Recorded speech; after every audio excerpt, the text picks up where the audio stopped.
하나님 말씀 이제 다시 사도행전으로 돌아옵니다. 사도행전 23장입니다.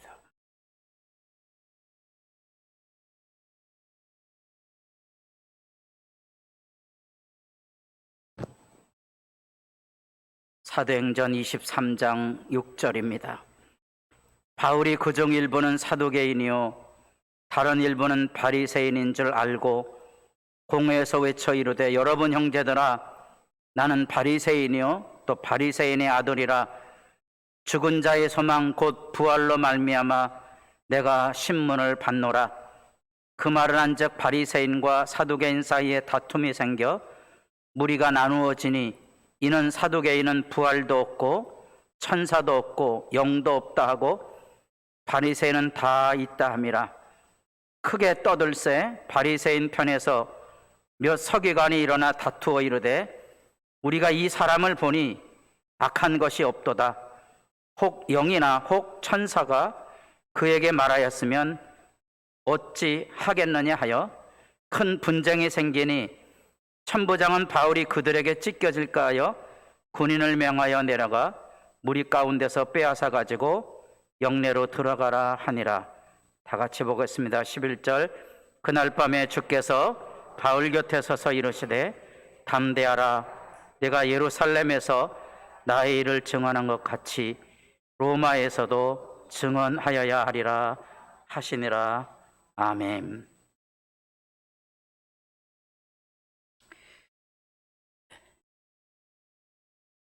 주의 은총과 평강이 있기를 바랍니다. 하루하루 살아가는 것이 쉽지 않은 시대를 지금 우리가 겪어가고 있습니다. 물론 질병 자체가 두려운 게 아니고 그것으로 인하여서 내 개인이나 교회나 하나님의 이름에 부끄러움을 끼칠까 하는 안타까움이지요. 바라기는 그럴 때마다 주님의 위로하심이 여러분들을 붙들어서 여러분의 삶 속에 십자가를 통하여 보여주셨던 분명한 하나님의 사랑, 그 사랑이 여러분들을 위로하시고 격려해 줌으로써 여러분의 일상이 주님의 도우심으로 평화롭게 늘 열려질 수 있기를 바랍니다. 우리가 그리스도인입니다. 그리스도인하고 아닌 사람은 뭐가 다르냐? 한때 사회에서도 그렇고 기독교 윤리학에서도 정교 분리라는 말을 했습니다. 정치와 종교는 서로 각자의 영역에 있다. 말은 그럴듯하고요. 취지는 충분히 이해하지만 현대 사회가 복잡해짐으로써 정치나 종교가 함께 어우러질 수밖에 없는 상황 속으로 긴밀하게 연관이 돼 있다는 거예요. 지금 대부분의 사회는 이미 동성애가 무너져 있지만 아직 한국 사회는 동성애 논쟁이 아직 살아 있습니다. 동성애를 반대한다는 것은 이미 정치적인 발언이 되고 있는 거예요. 굉장히 예민한 주제가 되고 있다는 사실이거든요. 그래서 우리가 살아가는 현실을 언제나 우리로 하여금 당혹스럽게 만드는 거지요. 더구나 이제 우리가 대선을 앞두고 있습니다. 5년마다 많은 정치권의 세력들이 일어나서 나라를 살려야 된다고 아우성을 치지만 5년이 지나면 뭐 별것도 없는 것 같아요. 왜 그렇게 싸웠는지가 의문이 되는 이런 안타까움이 있습니다. 비슷해요. 교회도 많은 사람들이 하나님을 위한다고 말하지만 그게 뭔 말인지가 이해가 안 되는 거예요.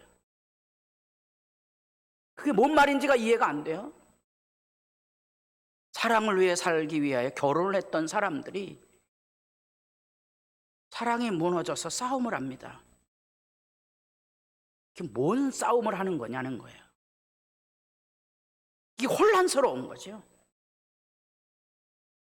우리가 하나님의 말씀 앞에 서서 하나님께 구하고 하나님께 찾아야 될 지혜가 뭔가 하니 우리는 우리에게 주어진 이런 일상의 삶들을 어떻게 헤쳐가느냐 하는 거예요.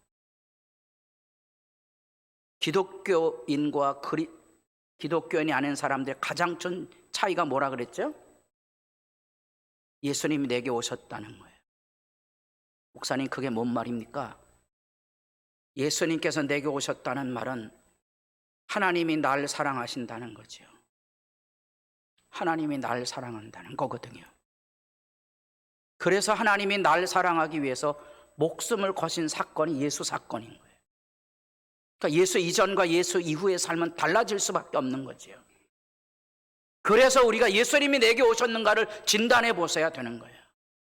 그래야 우리가 세상을 믿음 안에 살아갈 수 있다는 사실이고요, 혼란스러움 속에서 방황하지 않고 하나님의 사랑을 마음에 담고 세상을 살아갈 수 있다는 사실입니다. 누구나에게 소중한 것이 예수 믿음입니다. 예수 믿음을 표현할 때 우리가 요한복음 3장 16절을 기억하지만 요한일서 4장 16절을 같이 기억해야 된다 그랬어요. 하나님이 우리를 사랑하시는 사랑을 우리가 알고 믿었다. 하나님이 우리를 사랑하시는 사랑을 알고 믿는 거예요. 그게 그리스도인이에요.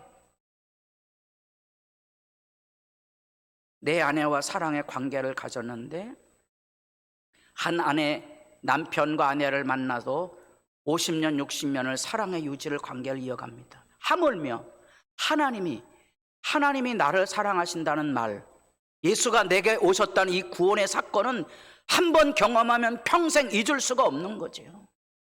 그게 예수 믿음이에요. 그래서 예수 믿음 안에서 우리는 하나님의 사랑이 생수가 늘 흘러넘치게 돼 있는 거지요. 그것이 우리가 예수 얘기를 하는 이유입니다. 예수 믿음의 증인으로 살아가는가? 그게 바로 하나님이 내게 오셨다는 예수 사건이고 십자가 사건의 실제이기 때문에 그렇습니다. 30년 동안 개업이로 일하던 호주의 한 의사가 한 칼럼에 글에 그런 얘기를 했습니다. 자기가 수많은 환자들을 만나고 의학에 대한 연구를 했지만 의학에는 우리가 말하고 있는 와우라는 열광은 없었다는 거예요. 놀라운 사실은 왜 의학에는 열광이 없지? 여러분 혹시 뼈가 부러졌는데 뼈가 어떻게 붙는지를 지켜본 적 있습니까? 제가 종종 얘기했잖아요. 외과 의사가 뼈가 붙는 장면을 들여다보다가 예수님을 인정할 수밖에 없었던 거예요. 자기가 한 일은 뭐죠?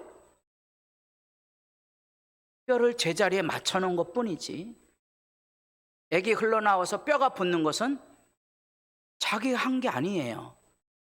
약을 써서 붙인 게 아니에요. 우리 몸 안에 뼈가 부러져도 제자리에 맞춰만 놓으면 뼈가 붙는 역사가 몸으로 일어나는 거예요. 그 열광하는 거잖아요. 한 호주의 의사가 의학 잡지를 보고, 특별히 이제 호주니까 그 당뇨병 환자들이 신경 장애가 오는 것들을 보았는데, 그 한 잡지를 보고 놀란 거예요. 그 놀란 게 뭐냐? 이 당뇨로 인하여서 신경 장애가 오면 주로 미세혈관, 특별히 손끝이나 발끝 같은 데 피가 통하지 않는 곳에 여러 가지 부전 현상들이 일어나거든요. 그래서 대체 의학이 이제 외국에는 보편화되었으니까 한 잡지에 10년 전부터 땅 밟기 이런 것들을 이제 자료 보고를 한 거예요. 그래서 자기도 실제로 환자들에게 해변가에 나가서 땅을 맨발로 다녀보고 모래에다가 발을 파묻고 20분씩 30분씩 있다가 와보라는 거예요. 그 놀라운 사실은 해보니까 부종이 빠지는 거야. 따라해 보겠습니다. 와우. 이게 뭐라 그랬어요? 신비로움의 경이죠, 경이. 하나님이 내게 오셨다는 삶은 우리에게 경이로움을 열어주는 거죠. 그게 그리스도인이에요. 지난 주간에 이제 검사가 있어서 저도 한 3일 김치 없이 밥을 먹어봤거든요. 김치 없이 3일씩 드셔보세요. 예. 한날은 또 흰 죽만 먹었어요. 뭐 저는 그냥 뭐 대강 먹고 사는데 우리 집사람은 막 몸살이 나는 거 봐요. 막 김치 먹는 것에 대해서 감사해 보신 적 있습니까? 요즘은 책을 봐도요, 신비로운 것은요, 그냥 책을 보는 게 아니에요. 책을 보다가 QR코드 아시죠? 요즘 어르신들도 어디 요즘 들어가려면 다 QR코드 해야 되잖아요. 모르시면 배우셔야 돼요. QR코드에 휴대폰을 이렇게 얹어 놓으면 제가 읽고 있는 책의 배경이 되는 음악도 이렇게 저절로 그 휴대폰에서 흘러나옵니다. 안 놀라시네? 놀라셔야 돼요. 이 세상에는 경이로움으로 가득 찼는데 그리스도인의 삶이 바로 그겁니다. 우리가 왜 하나님 앞에 하나님이 내게 오셨다는 예수 믿음의 증언을 하고 살지 못하는가? 하나님을 잃어버린 거예요. 하나님을 팔아먹은 거죠. 세상에. 세상 즐거움에 하나님이 주는 삶의 즐거움을 팔아먹은 거예요. 그래서 우리가 하나님께로 돌아가면 회개하는 거예요.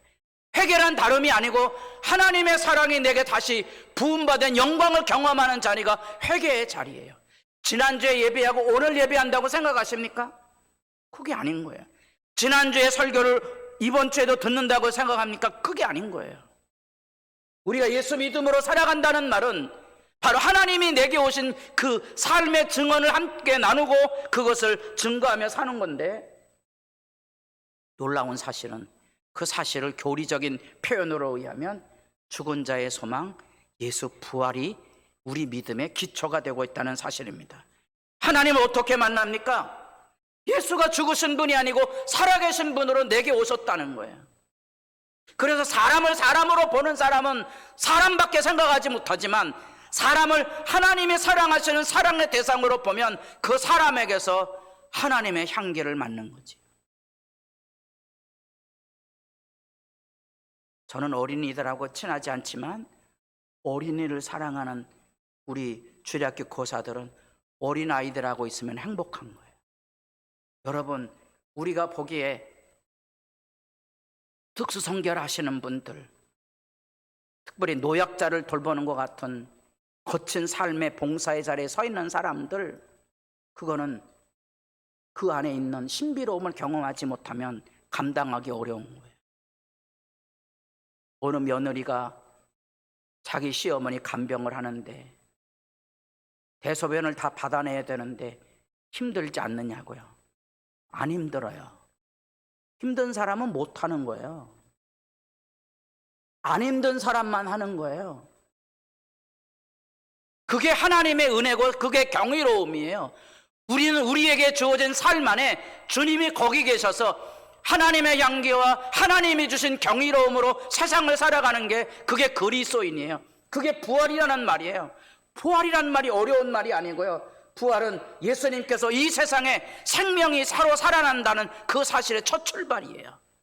예수님의 부활을 통하여 지금 우리에게도 우리의 삶 안에 끊임없는 생명의 부활이 이루어지게 될 거고요. 내 육신의 생명이 끝나는 그날 나는 하나님의 집에 놀러 갈 거거든. 그때는 더 이상 고통받지 않는 이 육체로부터 자유함을 입어서 생명의 경이로움을 만끽하며 그 앞에 설 거거든요. 여기 지금 본문에서 바울이 뭐라 그러죠? 내가 지금 왜 이렇게 애꿎은 신문을 받고 있느냐?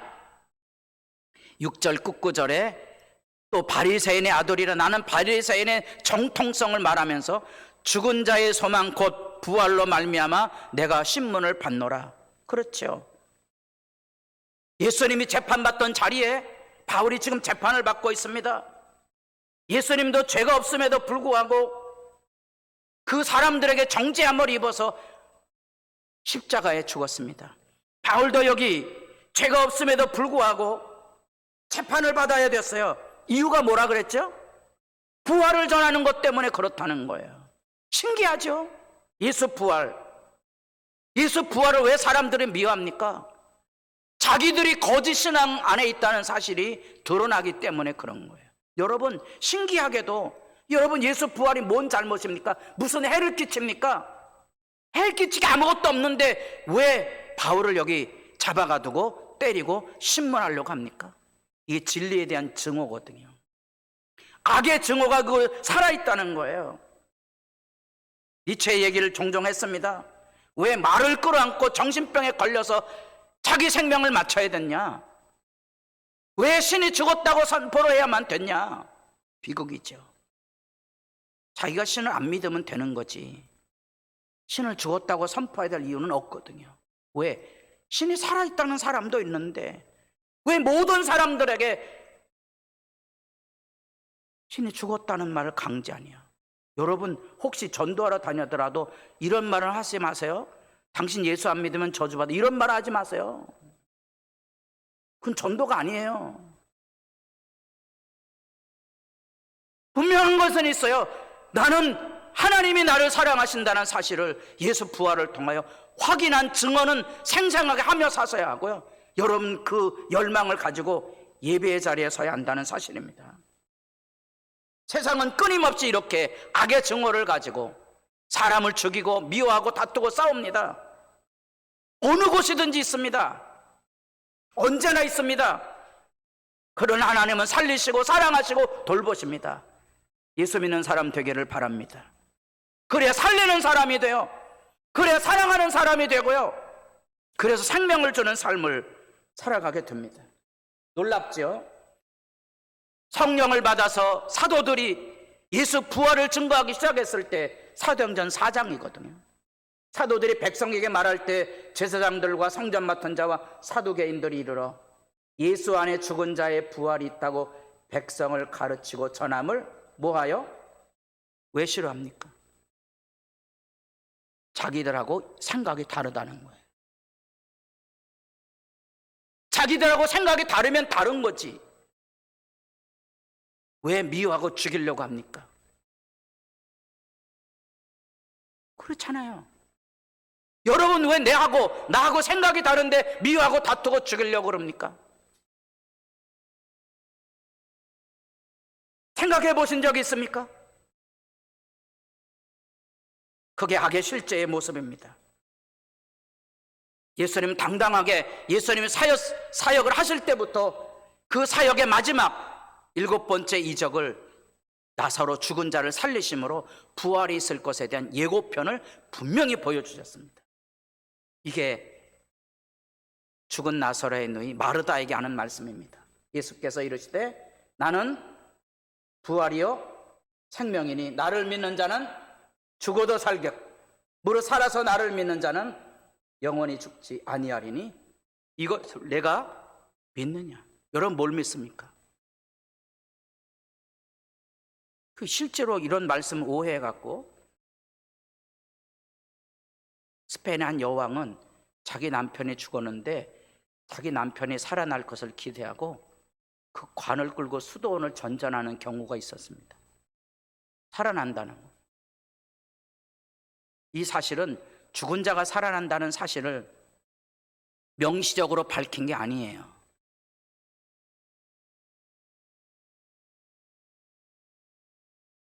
하나님이 죽은 자를 살리신 그 생명을 매일 살아가는 사람들만이 이 말을 이해하는 거예요. 생명이 살아납니다. 영생이 있다는 거예요. 그 영생이 뭔고 하니 하나님이 우리를 사랑하시는 사랑을 경험하는 경이로움 속에 있는 거예요. 오늘 예배 시간 안에도 하나님의 사랑하심을 살아계심을 경험하는 사람은 예배가 복되고요, 그 경험이 없는 사람은 그저 새털 같은 날 보내고 있는 거지. 도마는 예수 부활 때 함께하지 못한 제자잖아요. 대답하여 이르되 나의 주님이시여 나의 하나님이시니이다. 그때 찾아오시거든요. 누굴 위해 찾아왔습니까? 도마 한 사람. 다른 제자들은 다 예수 부활을 보았거든요. 도마 한 사람 위해서 예수님 찾아옵니다. 찾아와요. 내 손을, 내 손바닥 여기 못자국, 창자국 짚어봐. 이게 사실인지 아닌지. 도마가 거꾸로진 거예요. 예수님이 말합니다. 내가 눈으로 본 거로 믿느냐? 눈으로 보지 못하고 믿는 자들이 있을 거다. 그들이 얼마나 복된지 아냐? 그들의 복된 찬양을 예수님께서 여기 지금 미리 예고하고 계신 거예요. 여러분들에게도 예수님이 살아계시되 하나님이 나를 사랑하시는 그 사랑이 여러분들의 생활 속에 경험이 돼서 아침에 일어나면 하늘의 찬양이 있기를 진실로 바랍니다. 예배하는 즐거움이 있기를 소망합니다. 생명은 언제나 새로운 거예요. 제일 불행한 것은 늙는 거예요. 늙으면 다 귀찮은 거예요. 늙지 마세요. 어떤 사람은 이 말을 또 오해해갖고 목사님 늙으셨는데 뭘 늙지 말라 그럽니까? 예. 늙어도 마음은 청춘. 저는 그런 말은 안 합니다. 늙어도 그 안에 생명의 경이로움을 느끼며 사는 사람은 행복한 거예요. 오늘 아침에도 제가 김치 얘기했잖아요. 맛있게 줘 먹었습니다. 뭘 줘 먹었다 그랬죠? 예. 열무김치. 맛있는 분은 우리 집사람이 짜먹고 맛없는 꼬랑지는 제가 짜먹습니다. 예. 짜먹다 보면 끝들이 더 맛있습니다. 먹어보시면 됩니다. 사람들 다 웃으시는데요, 여러분에게 주어진 삶의 부활의 경험이 실제 사실로 나타나 있음에 대한 이야기를 살펴볼 필요성이 있는데, 놀라운 사실이지요. 여기 분쟁이 일어났어요. 9절 끝구절입니다. 중간 구절입니다.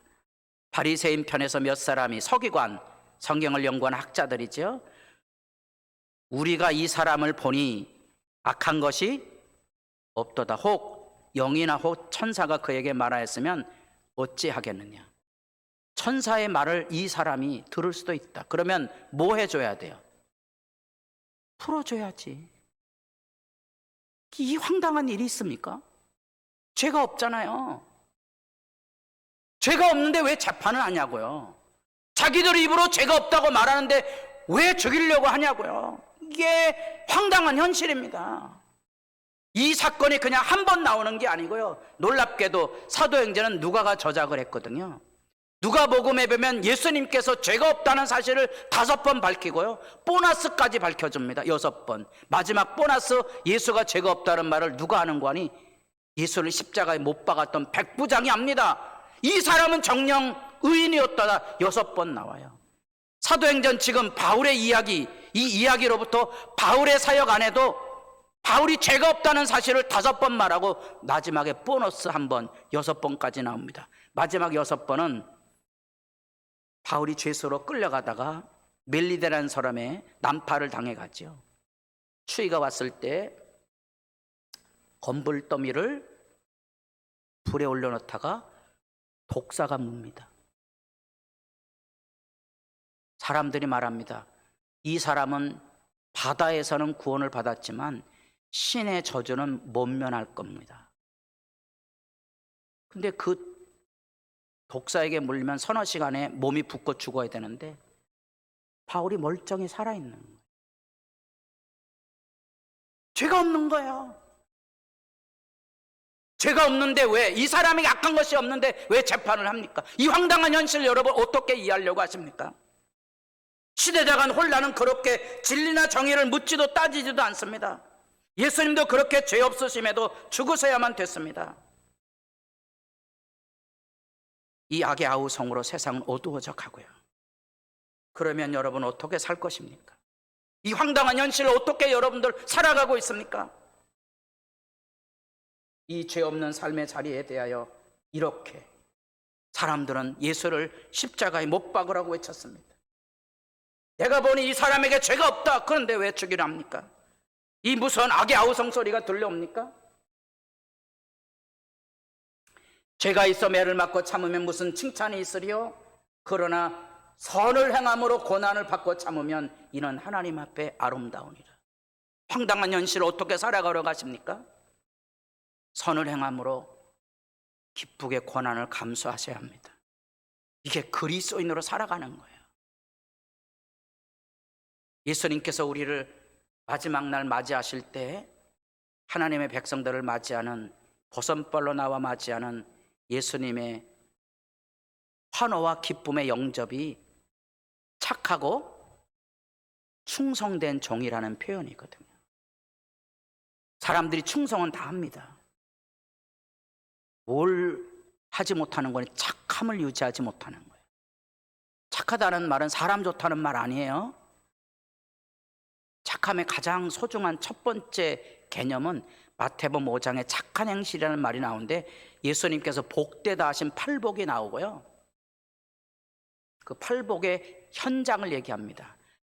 누가 복되냐? 현장으로 복된 사람이 현실 앞으로 다가오면 사람들이 그를 모욕하고 박해하고 거짓부렁으로 고통을 가중시킬 거예요.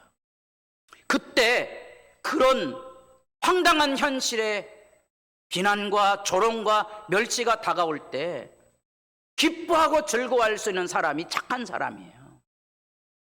악다구니 하는 사람은 착한 사람이 아니에요. 제가 그래서 그 성경을 읽을 때 소크라테스가 생각이 났어요. 소크라테스는 당대의 철학자들은 나가서 철학을 펼치면 돈을 받아왔거든요. 근데 이 사람은 나가서 돈을 못 받아오는 거야. 누가 제일 열받죠? 마누라가 열받지. 이 들떨어진 남편이 남들처럼 돈도 못 받아오는 거야.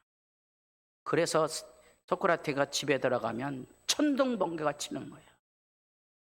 천둥번개가 치면 그 다음에 뭐가 오죠? 비가 옵니다.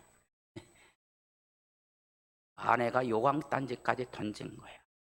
집에 못 들어가고 하는 말, 천둥번개가 치더니 이제는 뭐가 온다? 비가 온다. 그런 게 복 있다는 말이에요. 그게 착한 사람이에요. 아시나요? 착한 사람?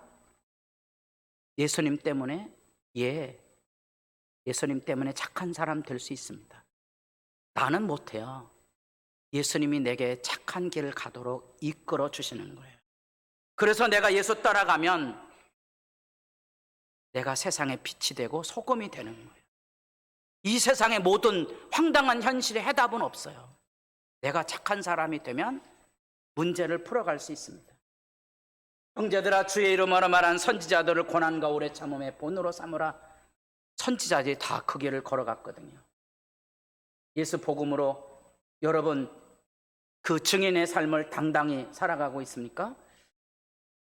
한 일간 신문에 나온 한 미국의 여론조사 기관에서 인생의 의미에 대해서 당신에게 가장 소중한 가치가 있는 게 뭐냐 그랬더니 이게 17개국의 통계인데 가족이 제일 소중하다고 본 거예요.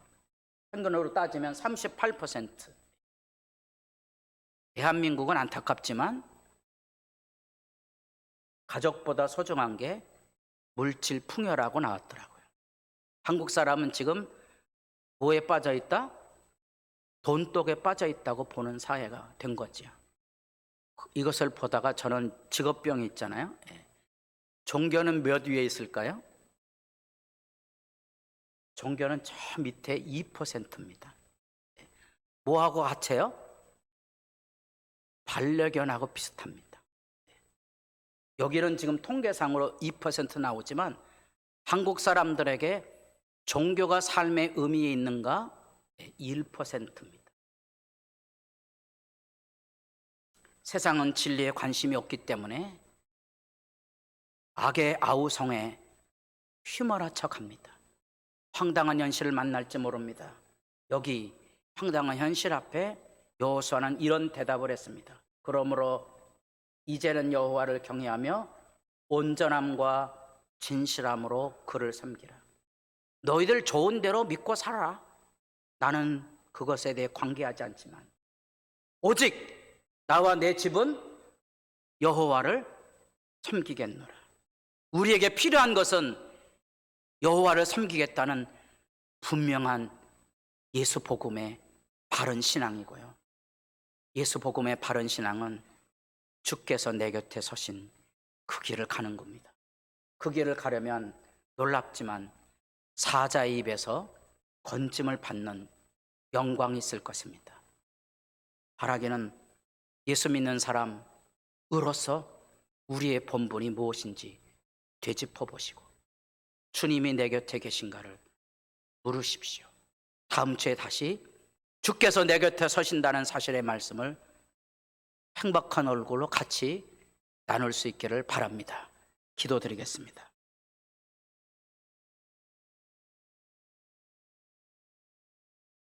내가 선을 행하면 어찌 낯을 들지 못하겠느냐?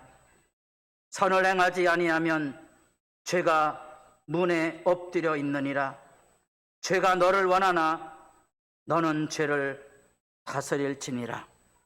아버지여, 우리들에게 하나님이 내게 오신 예수 복음, 하나님이 우리를 사랑하시는 그 사랑으로 우리의 믿음을 날마다 새롭게 하게 하시고, 하나님께서 우리에게 찾아오신 삶의 경이로움을 고백하고 증언하고 복되다 삶 그대로 진리를 따라가는 길에 겪어야만 되는 수모와 조롱에 휘말리지 말고 믿음에 당당히 빛으로 소금으로 주 따라가게 하옵소서.